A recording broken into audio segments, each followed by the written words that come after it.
Tak Miroslave, vy jste získal cenu občana. Mě by zajímalo, jestli si myslíte, že je to díky vašemu sportu házené, že opravdu ten sport tak oblíbený, ale naopak, že je to spíš tím, že máte spoustu známých, kteří vám vlastně ten hlas poslali.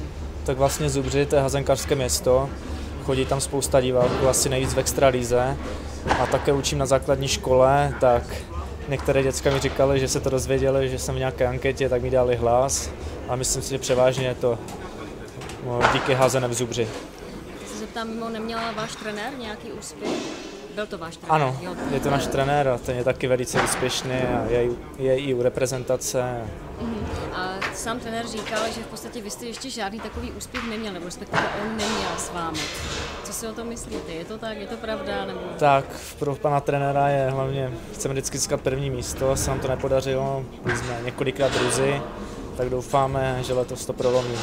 Takže máte cíl být letos první? Máme cíl být první, ale opět teď jsme v tabulce druzí. Takže doufáme, že v té nastavové části se nám to podaří konečně zlomit a konečně vyhráme ten titul. No a na závěr tahle cena, co to pro vás znamená? Tak jsem určitě rád, že jsem vůbec nečekal, že se můžu do také soutěže vůbec dostat a hodně si to cením. Tak jo, velká gratulace. Děkuji moc. Mějte se, nashledanou. Naschle.